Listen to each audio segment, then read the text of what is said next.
मैं सिर्फ 15 साल की थी और गलियों में अपनी ही उम्र के बच्चों के साथ खेलती थी। लेकिन मेरी माँ मुझसे बहुत तंग थी। उन्होंने 15 साल की उम्र में ही मेरी शादी करके मुझे इटली भेज दिया। मेरे पति ने मुझे वहाँ एक इटालियन को बेच दिया। वो लोग मुझे कोठे पर ले गए और वहाँ पर मेरा सौदा कर दिया। लेकिन मैं खुशकिस्मत थी कि मैं वहाँ से भाग निकली। इटली में मुझे एक हिंदुस्तानी आदमी मिला। वो मुझे अपने घर ले गया और अपने घर में मुझे पनाह दी और एक दिन उसने मुझसे शादी भी कर ली।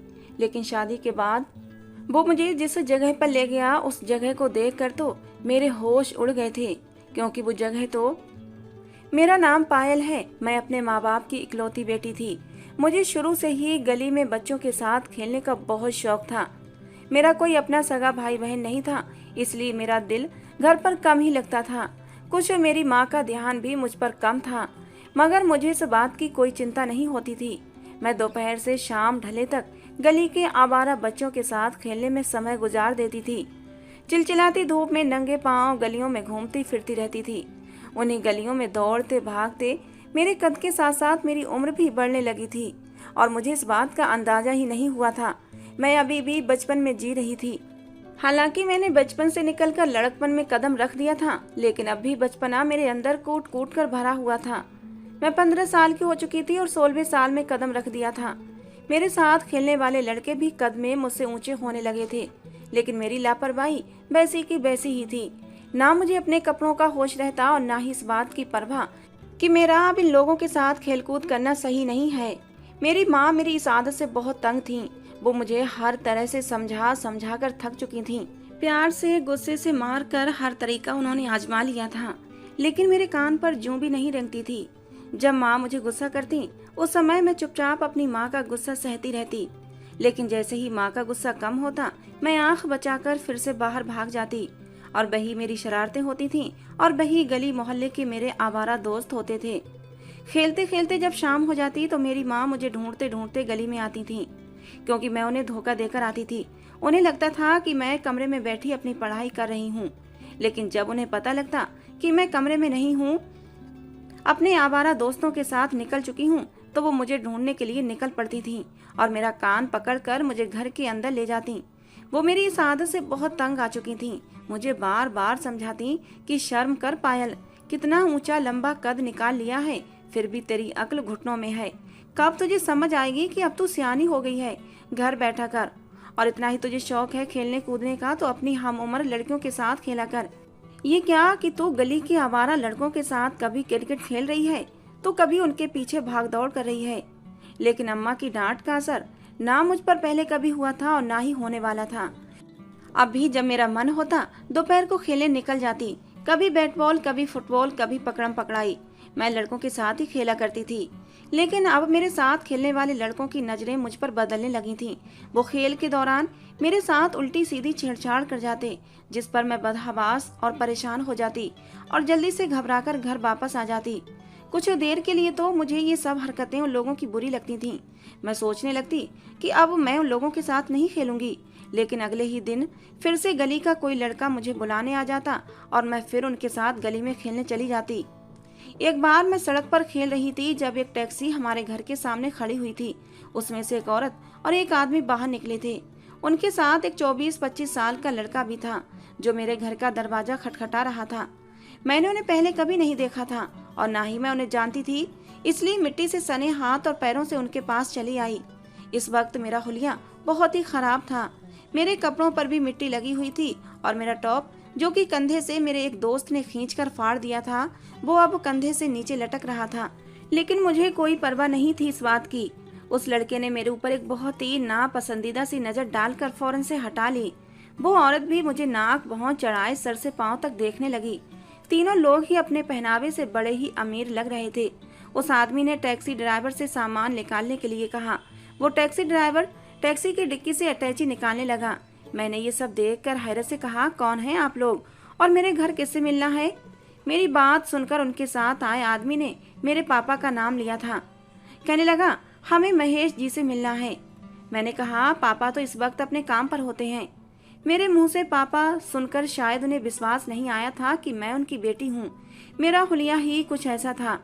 खैर, मैंने घर का दरवाजा बजाया मेरी माँ ने ही दरवाजा खोला था और बड़े ही गुस्से से खोला था। जानती थी कि दरवाजे पर मैं ही होंगी। इससे पहले कि मेरी माँ की डांट फटकार मुझ पर शुरू हो जाती, सामने मेहमानों को देखकर मेरी माँ एकदम रुक गई थीं। शायद वो उन्हें जानती थीं। माँ ने मुझे नजरों ही नजरों में डांटा था और घर के अंदर जाने का इशारा किया। मैं चुपचाप अंदर चली गई। वो लोग इटली से आए थे। वो अंकल मेरे पापा के बचपन के दोस्त थे। अभी कुछ साल पहले ही इटली में शिफ्ट हुए थे। माँ बताती थी जब वो लोग हिंदुस्तान में थे तो वो भी हम जैसे ही मिडिल क्लास लोग थे, लेकिन इटली में जाते ही उनकी तो जैसे किस्मत ही बदल गई थी। उनके पास बंगला, गाड़ी, बैंक बैलेंस सब कुछ हो गया था। पापा रात को जब आए तो उन लोगों को देखकर बहुत खुश हुए। कुछ दिन मुझे मजबूरन घर पर ही बैठना पड़ा।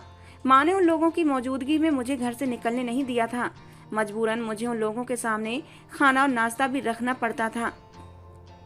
एक दिन वो लोग अपने किसी रिश्तेदार से मिलने चले गए। मैंने भी भगवान का धन्यवाद किया, क्योंकि घर में कैद रहते रहते अब तो मेरा दम घुटने लगा था। मेरा दिल मचलता कि मैं गली में चली जाऊं और बाहर खेलते बच्चों के साथ खूब उछल कूद करूं, लेकिन अम्मा की कहर बरसाती नजरों के आगे मैं सहम जाती थी और मजबूरन घर में बैठी रहती। लेकिन आज जब वो लोग नहीं थे तो मुझे जैसे एक आज़ादी सी मिल गई थी।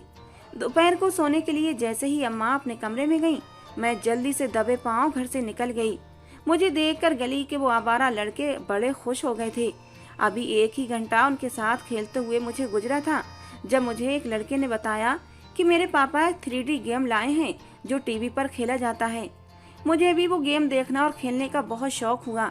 मैं भी और लड़कों के साथ उस लड़के के घर चली गई। लेकिन जब मैं उसके घर में दाखिल हुई तो उनका घर और ड्राइंग रूम बिल्कुल खाली था। ना उस लड़के की माँ घर पर थी और ना ही उसकी बहनें घर में थीं। इस वक्त घर में कोई नहीं था, पूरा घर सुनसान पड़ा था। मैंने उस लड़के से पूछा कि तुम्हारे घर वाले कहाँ हैं? वो कहने लगा किसी रिश्तेदार से मिलने गए हैं। ये सुनकर मैं थोड़ा सहम गई थी।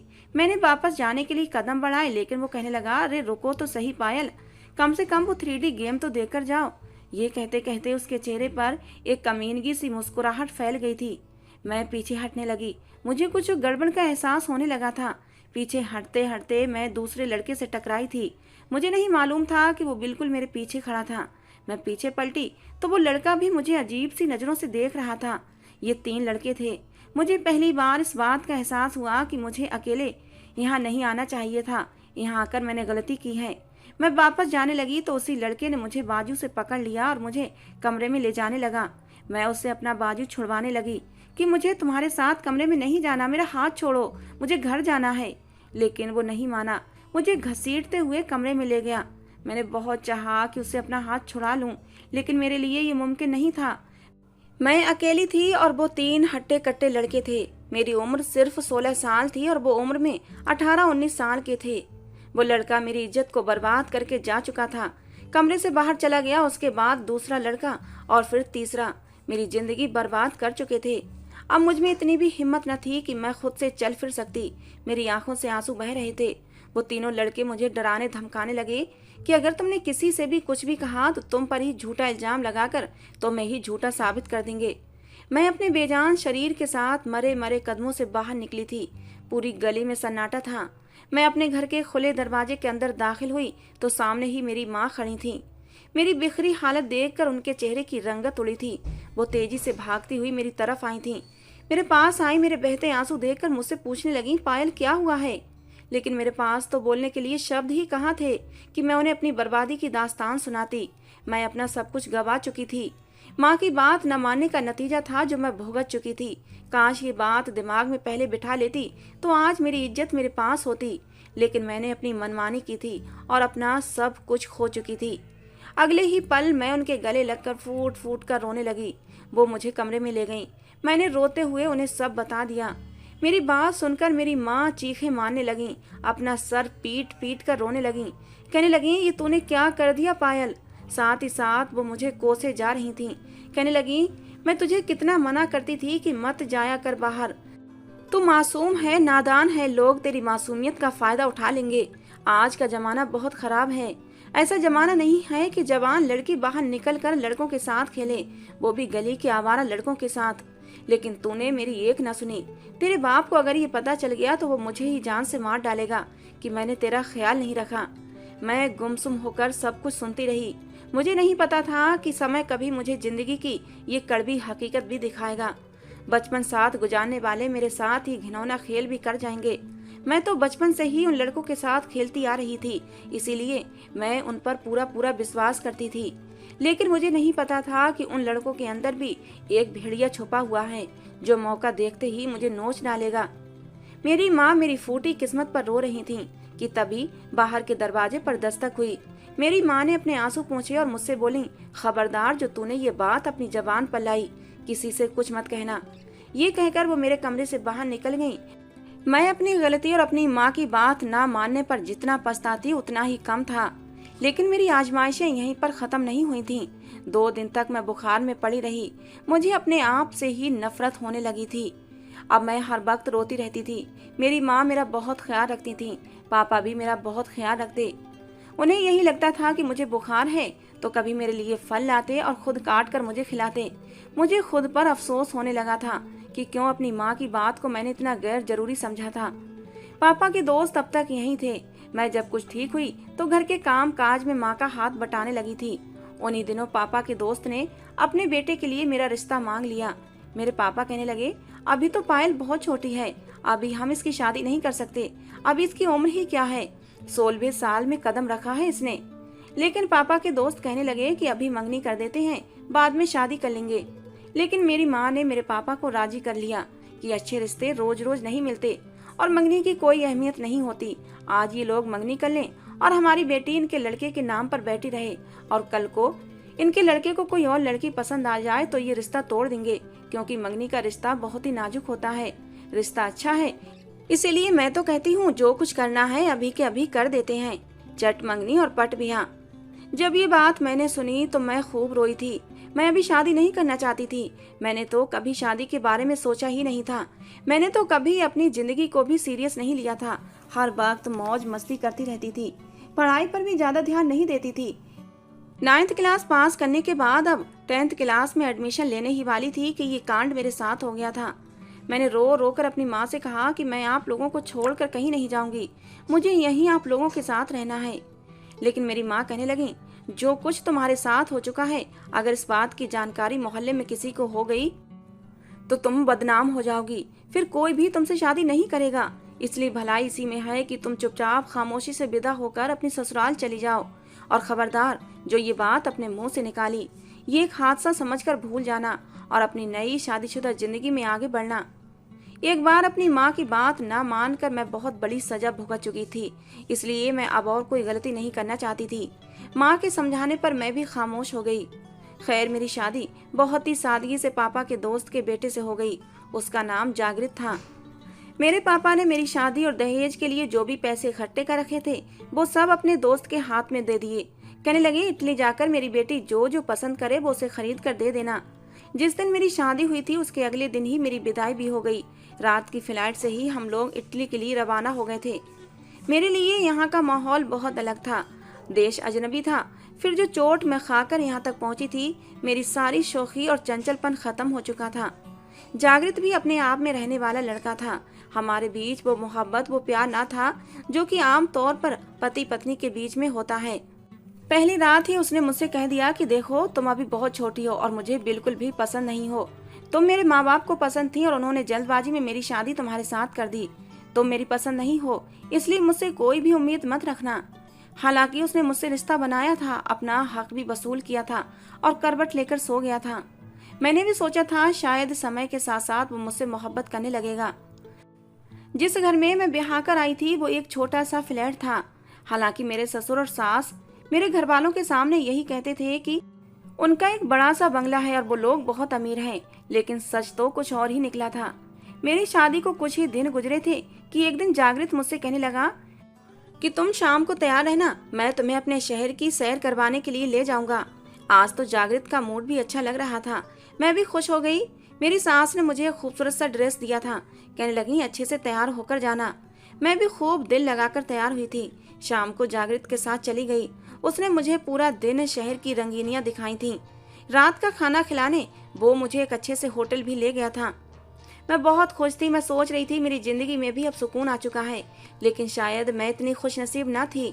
खाना खिलाने के बाद जागृत मुझसे कहने लगा, इसी होटल के ऊपर कमरे में लोग रात को समय गुजारते हैं। मेरा एक दोस्त भी इसी होटल के कमरे में है और मुझे उससे कुछ काम है। मैं बस अभी 2 मिनट उससे मिलकर वापस आ जाऊंगा। मजबूरन मुझे भी उसके साथ जाना पड़ा। जागृत आज बहुत खुश था, इतना कि उसके चेहरे पर उसकी खुशी साफ जाहिर थी। मैं भी खुश थी। मैंने सोचा था कि पिछली गुजरी जिंदगी की सारी तकलीफें और कड़वाहटों को भूलकर एक नई जिंदगी की शुरुआत करूंगी। जागृत के साथ खुश रहने की कोशिश करूंगी। इसी सोच विचार के साथ मैं जागृत के साथ होटल के उस कमरे के बाहर खड़ी थी जहां उसका दोस्त ठहरा हुआ था। जागृत ने कमरे पर दस्तक दी। जैसे ही कमरे का दरवाजा खुला, सामने एक इटालियन लड़का खड़ा हुआ था। दुबला सा शरीर, गहरी सांवली रंगत वाला लड़का जागृत का ही हमउम्र था। मुझे उसने बड़ी ही बेबाक नजरों से सर से पैर तक देखा था और फिर पीछे हट गया। मैं जागृत के साथ ही उस कमरे में दाखिल हुई थी। वो एक आम सा होटल था और उस कमरे में भी सिवाय एक बेड के और 3 सीटर सोफे के अलावा कुछ भी न था। उसने हमें सोफे पर बैठने का इशारा किया और खुद बेड पर बैठ गया। मुझे ये बात समझ नहीं आ रही थी, आखिर वो जागृत का दोस्त था तो उसने दूसरों की दोस्तों की तरह उससे घुला मिला क्यों नहीं था, बल्कि उससे अजनबियों की तरह बात कर रहा था।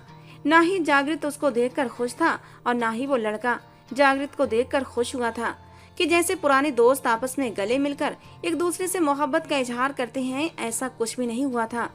उस लड़के की तेज नजरें मेरे ऊपर ही जमी हुई थीं। वो बस मुझे ही देखे जा रहा था।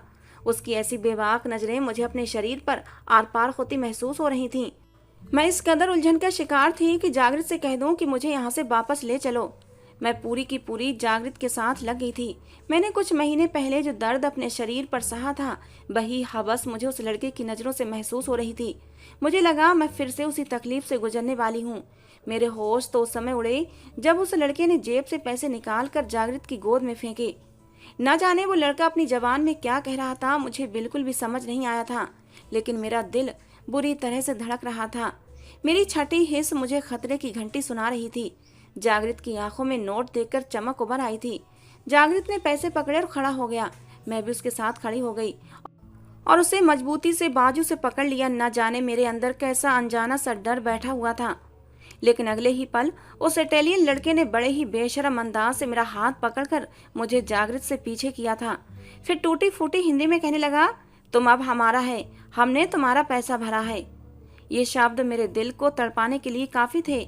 मैंने जागृत को बड़े अविश्वास से देखा था। मैं रोने लगी। मैंने कहा, क्योंकि जागृत मुझे छोड़कर बाहरी दरवाजे की तरफ बढ़ चुका था। मैंने कहा, जागृत तुम मुझे छोड़कर कहाँ जा रहे हो? मैं तुम्हारी पत्नी हूँ, तुम मुझे यहाँ छोड़कर कैसे जा सकते हो? मेरी बात सुनकर जागृत ने पलट कर मुझे देखा। कहने लगा, तुम्हारा मेरा कोई रिश्ता नहीं था। जो भी रिश्ता था मजबूरी और जबरदस्ती का रिश्ता था। मैंने कभी तुम्हें दिल से अपनी पत्नी माना ही नहीं था। मैं तुम्हें अपने दिलो दिमाग अपनी जिंदगी से बाहर निकालता हूँ। मैं तुम्हें तलाक दे चुका हूँ और शायद तुम्हें नहीं पता, तुम भी उन पेपरों पर साइन कर चुकी हो। वो मुझ पर एक आसमान गिराकर जा चुका था। मैं उसे हक्का बक्का देखती रह गई। वो मुझसे धोखे से तलाक के पेपरों पर साइन भी ले चुका था। वो ऐसा कैसे कर सकता था? कैसे मुझे अपनी जिंदगी से निकाल सकता था? पति था वो मेरा और मैं पत्नी थी। मैं चिल्ला चिल्ला कर उसे पुकारने लगी, लेकिन उस लड़के ने मेरी कलाई बड़ी मजबूती से पकड़ी हुई थी। मैं अपनी कलाई छुड़वाने लगी। पहले तो वो मुझे रोकता रहा, लेकिन जब मैं बेकाबू होने लगी तो उसने मेरे मुंह पर एक जोरदार तमाचा मार दिया। मैं बेड पर जाकर गिरी थी। मेरे लिए एक दर्द भरी जिंदगी की शुरुआत हो चुकी थी। जागृत और उसके माँ बाप का यही तो काम था। वो हिंदुस्तान जाते और अपने जान पहचान वालों से ये कहते कि वो लोग इटली में बहुत पैसा कमा चुके हैं। उन्हें अपनी बातों के जाल में फंसाकर उनकी बहन बेटियों से अपने बेटे की शादी करते और इटली में लाकर उन्हें बेच देते थे। मेरी माँ मेरी गलती की वजह से डरी हुई थी। मेरी इज्जत बचाने के चक्कर में जल्दबाजी कर गई। मेरा बाप भी दोस्ती के पवित्र रिश्ते पर बेवकूफ बन गया और मेरी जिंदगी बर्बाद होकर रह गई थी। मुझे अब अपने शरीर से ही घिन आने लगी थी। मुझसे अब जिस्म फरोशी का काम लिया जाने लगा, जो मेरी रूह तक को छलनी कर देता था। बहुत ही तकलीफ भरा होता है हर रात एक नए मर्द के साथ गुजारना, खास तौर पर ऐसी लड़की के लिए जिसने घरेलू माहौल में परवरिश पाई हो। मैं खून के आंसू रोती थी। अपने उस समय को याद करती जब मैं छोटी थी। मेरी माँ मुझे हर समय टोकती रहती थी कि लड़कियों का बाहर जाकर लड़कों के साथ खेलना अच्छा नहीं होता, लेकिन मैंने कभी भी अपनी माँ की बात नहीं सुनी थी। अपनी हर बात जिद करके मनवा लेती थी। इकलौती थी इसलिए मेरी जिद को माना जाता था। मेरे पापा मेरी कोई बात नहीं टालते थे, बल्कि मेरी माँ को भी डांट देते कि पायल से कुछ मत कहा करो, मेरी बेटी नहीं बेटा है मेरा। अपने पापा के मुंह से खुद को बेटा सुन सुनकर मैं खुद को उनका बेटा ही समझना शुरू कर चुकी थी। मेरे पापा ने मुझे गुड़िया लाकर देने की बजाय बैट बॉल लाकर दिया था, इसीलिए मैं घर से बाहर गली में बैट बॉल खेलने लगी थी। उस समय वो लड़के भी बाहर गली में क्रिकेट खेलते थे, मुझे देखकर मेरे साथ खेलने लगे। तब उनके साथ खेलते खेलते मैं भी उनके रंग में रंगती चली गई। पता ही नहीं चला, मुझे एहसास तो उस समय हुआ जब मैं अपना सब कुछ खो चुकी थी। काश कि मेरे माँ बाप जल्दबाजी करने की बजाय पूरी पूछताछ करते, पूरी छानबीन निकालते और मेरी शादी जिससे कर रहे हैं और वो असल में क्या है ये पूरी जांच पड़ताल करते, तो आज मेरी जिंदगी यूं बर्बाद न होती। अब इस तकलीफ भरी जिंदगी से मैं तंग आ चुकी थी। मैं कुछ भी कर सकती थी, लेकिन ऐसी जिंदगी नहीं जी सकती थी। मैं यहाँ से भाग जाना चाहती थी। इसीलिए जब उन लोगों का मुझ पर विश्वास हो गया तो मैंने भी एक पक्का फैसला कर लिया। अब वो लोग मुझे होटल का नाम और कमरा नंबर ही बताते थे, जहाँ मेरी रात की कीमत मेरा मालिक पहले ही वसूल कर चुका होता था। लेकिन इस बार मैं वहाँ जाने की बजाय बस अड्डे पर चली गई, अपने लिए टिकट खरीदी और मैं उसमें बैठ गई। मैंने बड़ी सी चादर से खुद को छुपा रखा था, अपना चेहरा भी छुपा रखा था। मैं नहीं जानती थी मैं कहाँ जा रही हूँ, लेकिन मुझे ये विश्वास था शायद अब मैं पाप से बच जाऊंगी। बस जहाँ जाकर रुकी थी मैं भी वहीं उतर गई। पास के ही एक मोहल्ले में चली गई। मैंने सोचा किसी के घर नौकरी कर लूंगी ताकि इज्जत की रोटी कमा सकूं। मैंने घर का दरवाजा खटखटाया। दरवाजा एक नौजवान लड़के ने खोला था। मैंने कहा मुझे नौकरी चाहिए, मुझे घर के सारे काम आते हैं। वो कहने लगा हाँ हाँ क्यों नहीं, हमें भी एक कामवाली की जरूरत है, लेकिन देखो मैं घर पर अकेला रहता हूँ। ये सुनकर मैं घबरा सी गई थी। जो दर्द जो तकलीफ मैं सहकर आई थी, कैसे किसी मर्द पर भरोसा कर सकती थी। मैंने काम करने से मना कर दिया। वो लड़का कहने लगा कि मैं पूरा दिन घर से बाहर होता हूँ, बस रात को ही वापस आता हूँ। सारा दिन तुम घर पर अकेली रहा करोगी, घर के कामों के साथ साथ तुम्हें खाना भी बनाना पड़ेगा। लेकिन फिर भी मैंने इनकार कर दिया। मैंने उसी गली के अलग अलग घर के दरवाजे बजाकर काम मांगना शुरू कर दिया, लेकिन किसी ने भी मुझे काम नहीं दिया। वो लड़का अपने घर के दरवाजे पर खड़ा हाथ बांधे मुझे ही देख रहा था। दोपहर का समय था। मैं थक हार कर वहां से वापस जाने लगी कि किसी दूसरे मोहल्ले में काम ढूंढ लेती हूँ कि तभी एक गाड़ी वहां से गुजरी थी। लेकिन कुछ दूर जाकर वो गाड़ी रुक गई और बैक होकर पीछे आई थी। जब उसका शीशा किसी ने नीचे किया तो उस आदमी को देखकर मेरी आत्मा ही कांप उठी थी। वो तो उसी गिरोह का आदमी था जिसके अड्डे पर मैं काम करती थी।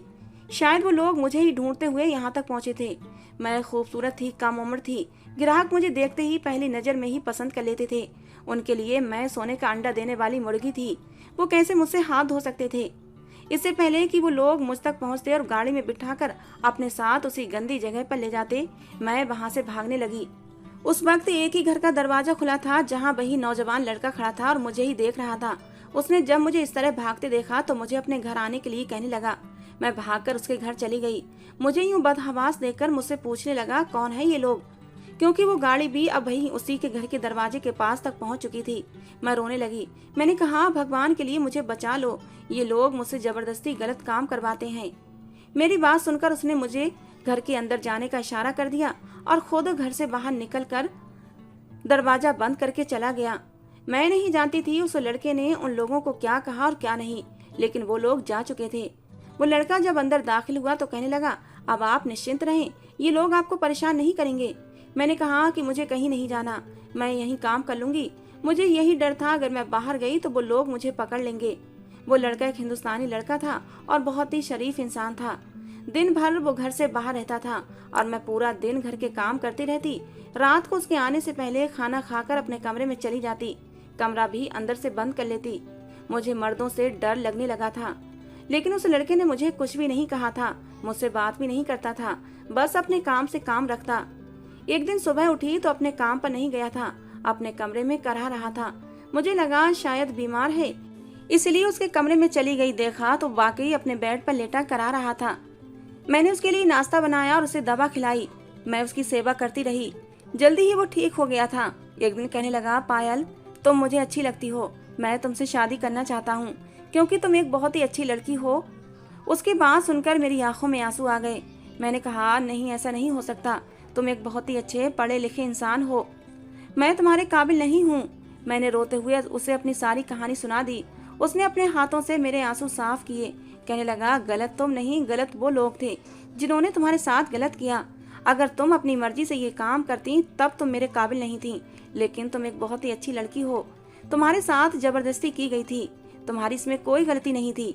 इतने महीनों से तुम मेरे साथ रह रही हो, तुम्हारा दुख मुझसे देखा नहीं जाता।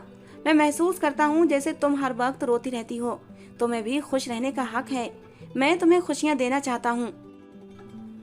मुझे भी एक सहारे की जरूरत थी, इसलिए मैंने उससे शादी कर ली। उसका नाम रियान था और बहुत अच्छा इंसान था। शादी के बाद उसने मेरा बहुत ध्यान रखा। कभी उसने मुझे मेरे अतीत का ताना नहीं दिया। एक बार वो मुझे अपने साथ एक घर ले गया। वहां जाते हुए मैं बहुत घबरा रही थी कि कहीं ये आदमी भी धोखेबाज ना निकले और मुझे फिर से बेच न दे। लेकिन जैसे ही मैं अंदर दाखिल हुई, वहां बहुत से किन्नरों के बच्चे थे। उन्हें देखकर मेरी डर से जान निकली थी। रियान कहने लगा, डरो मत, मैं इन किन्नर बच्चों को पढ़ाता हूँ।